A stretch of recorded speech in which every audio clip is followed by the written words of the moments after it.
Hello friends, आप सभी का स्वागत है आपके YouTube channel tapping intro Morena में। आज की डिक्टेशन है 80 WPM नेताजी के सपनों का भारत। डिक्टेशन स्टार्ट होगी 5 सेकंड बाद। स्टार्ट। 1923 में युवाओं को संबोधित करते हुए नेताजी सुभाष चंद्र बोस ने कहा था कि हम इस संसार में किसी उद्देश्य की सिद्धि के लिए, किसी संदेश को प्रचारित करने के लिए जन्म ग्रहण करते हैं। जगत को ज्योति प्रदान करने के लिए आकाश में यदि सूर्य उदित होता है, वन प्रदेश में सौभाग्य बिखेरने को यदि डालों में फूल खिलते हैं और अमृत बरसाने को नदियाँ यदि समुद्र की ओर वह चलती हैं, तो हम भी यौवन का परिपूर्ण आनंद और प्राणों का उत्साह लेकर मृत्यु लोक में किसी सत्य की प्रतिष्ठा के लिए ही आए हैं, जो अज्ञात एवं महत् उद्देश्य हमारे व्यर्थतापूर्ण जीवन को सार्थक बनाता है, उसे चिंतन एवं जीवन अनुभव द्वारा पाना होगा।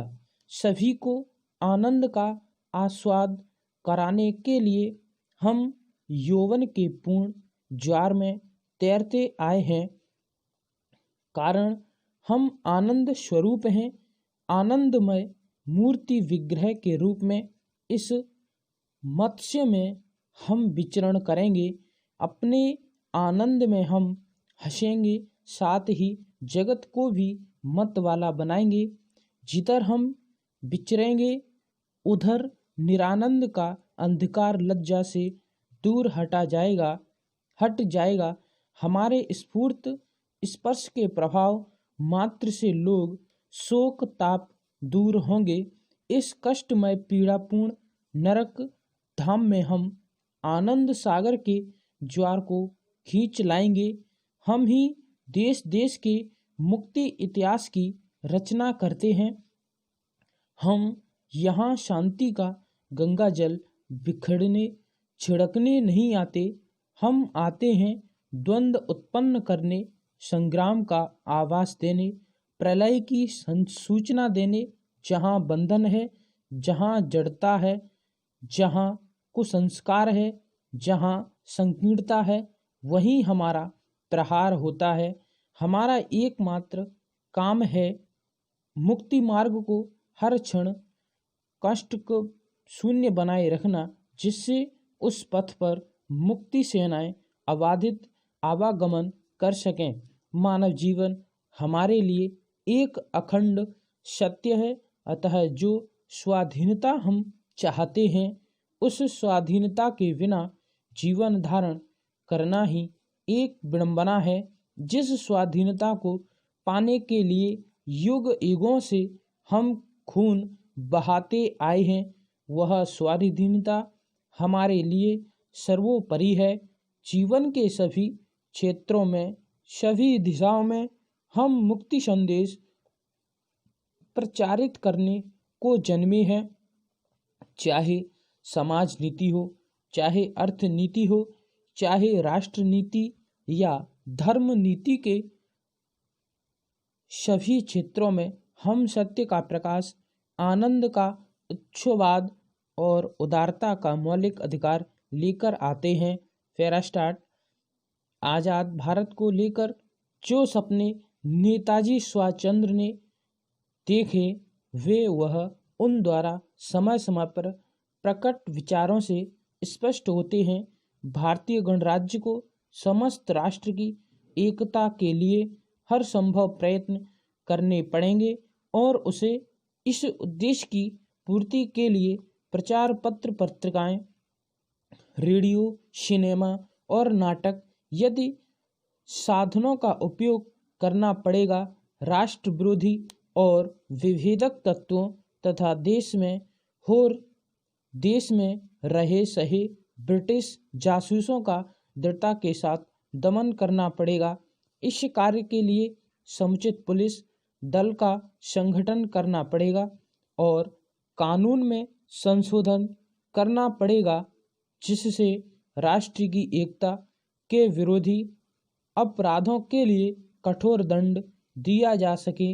हिंदुस्तानी भाषा, जिसे देश के अधिकांश भागों में लोग समझते हैं, भारतवर्ष की सर्वमान्य भाषा मनाई जाएगी। लड़के और लड़कियों तथा विद्यालयों और विश्वविद्यालयों के विद्यार्थियों की उचित शिक्षा को विशेष महत्व प्रदान दिया जाएगा, जिससे कि प्रारंभिक अवस्था में ही वे लोग राष्ट्रीय एकता की भावना को अपना लें। राज्य के स्वामित्व और राज्य नियंत्रण में औद्योगिक विकास की विस्तृत योजना अनिवार्य हो जाएगी। पुरानी औद्योगिक व्यवस्था के स्थान पर नई व्यवस्था का निर्माण करना पड़ेगा, क्योंकि बाहर विशाल पैमाने पर उत्पादन और घर में विदेशी शासन के कारण हमारी औद्योगिक व्यवस्था लड़खड़ा गई है। योजना आयोग को यह सोचना पड़ेगा और इस दिशा में निर्णय लेना पड़ेगा कि आधुनिक उद्योगों की प्रतियोगिता के बावजूद भी कौन से गृह उद्योगों को पुनरुज्जीवित किया जाए और किस क्षेत्र में विशाल पैमाने पर उत्पादन किया जाए। हम आधुनिक औद्योगिकीकरण को चाहे कितना ही नापसंद क्यों ना करें और उसके द्वारा पैदा होने वाली बुराइयों की कितनी ही भर्त्सना क्यों ना करें, हम चाहते हुए भी उद्योग पूर्व के युग में वापस नहीं जा सकते। इसलिए हमारे लिए यही उत्पन्न है कि हम औद्योगिकीकरण को अपनाएं और उसकी बुराइयों को कम करें तथा साथ ही साथ कुटीर उद्योगों के विकास के लिए पर्याप्त गुंजाइश है और विशेष रूप से हाथ से कताई बुनाई और कृषि उद्योगों के क्षेत्र में विदेशी शासन के अंतर्गत अंग्रेजों की स्थिति शासन की ही थी और श्रमिकों के कार्य प्रदाता की भी। इसका परिणाम यह निकला है कि श्रमिकों की दशा अत्यंत दयनीय हो गई है। स्वाधीन भारत के राज्य को श्रमिकों के कल्याण की ओर ध्यान देना पड़ेगा और उन्हें जीवन यापन के योग्य पर्याप्त पारिश्रमिक, बीमारी का बीमा और दुर्घटनाओं आदि की स्थिति में क्षतिपूर्ति की सुविधाएं प्रदान करनी पड़ेगी।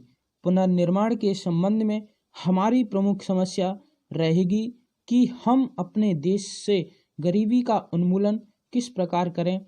इसके लिए हमें अपनी भूमि संबंधी नीति में आमूल परिवर्तन करना पड़ेगा और जमींदारी प्रथा का भी अंत करना पड़ेगा और ग्रामीण जनता के लिए कम ब्याज पर ऋण देने की व्यवस्था करनी पड़ेगी। उत्पादकों और उपभोक्ताओं दोनों की भलाई के लिए सहकारिता आंदोलन का विस्तार करना पड़ेगा। जमीन से अधिक उपज लेने के लिए वैज्ञानिक रीति से खेती करने की व्यवस्था करनी पड़ेगी। महत्व की दृष्टि से दूसरे स्थान पर जन स्वास्थ्य की समस्या है। अंग्रेजी शासन में इस समस्या का समाधान भी नहीं खोजा गया। सौभाग्य से इस समय भारतवर्ष में बहुत अधिक संख्या में योग्य डॉक्टर हैं। विराम। ताज़ा तरीन अपलोड्स की नोटिफिकेशन हासिल करने के लिए हमारे चैनल को सब्सक्राइब करें और साथ में दिए गए घंटी के निशान को दबाना ना भूलें।